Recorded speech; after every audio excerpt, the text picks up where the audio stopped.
और हमारे आपके सबके अंदर तीनों गुण। अब प्रयास यही करना है अपने साधन के द्वारा कि हमारा तमोगुण और रजोगुण ये दोनों नियंत्रित हो जाए और सतोगुण ही प्रकाशित हो, अन्यथा वो तमोगुण रजोगुण हमें बंधन में डालेगा, दुख में डालेगा।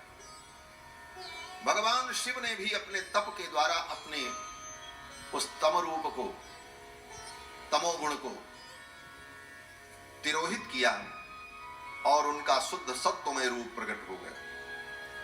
सत्व का उत्कर्ष हुआ। जब सत्व का उत्कर्ष हुआ तो जो उनका शरीर नीले रंग का था, नील लोहित वर्ण था, वह वर्ण भी बदल गया। दूध के समान भगवान शंकर का स्वरूप हो गया। जैसे दूध सफेद होता है सत्वमय, जैसे कपूर सफेद होता है, इसीलिए भगवान शंकर की स्तुति में कहते हैं कर्पूर गौरम करुणावतारम संसार सारम भुजगेंद्रहारम सदा वसंतम हृदयारविंदे भवम भवानी सहितम नमामि।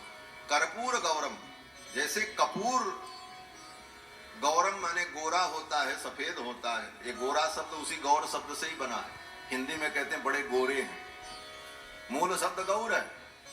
तो कर्पूर गौरम, कपूर के समान गौर वर्ण उनका हो गया और भगवान के भजन में लगे।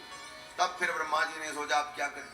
तब ब्रह्मा ने प्रजापतियों को उत्पन्न किया, पुलस्त पुलह क्रतु अंगिरा वशिष्ठ इत्यादि प्रजापतियों को उत्पन्न किया। और फिर ब्रह्मा जी ने सोचा अब कहां तक हम संकल्प करके सृष्टि बनाएंगे, अब कुछ ऐसा करें कि सृष्टि अपने आप चलने लग जाए। तब ब्रह्मा जी ने अपने संकल्प से, अपने शरीर से ही आधे भाग से एक स्त्री को प्रकट किया और आधे भाग से एक पुरुष को प्रकट किया। ब्रह्मा के दाहिने भाग से जो पुरुष प्रकट हुए उनका नाम स्वयंभू मनु, और बाएं भाग से जो स्त्री प्रकट हुई उनका नाम शत्रुपा। स्वयंभू मनु और शत्रुपा उत्पन्न हुए।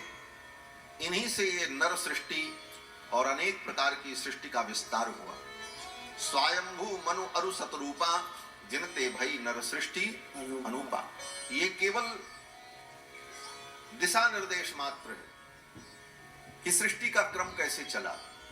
ये इतनी विराट सृष्टि, 84 लाख योनियां, कहां से कौन कैसे पैदा हुआ, किस रूप में परिवर्तित हुआ, इसका पूरा विज्ञान कोई वर्णन नहीं कर सकता।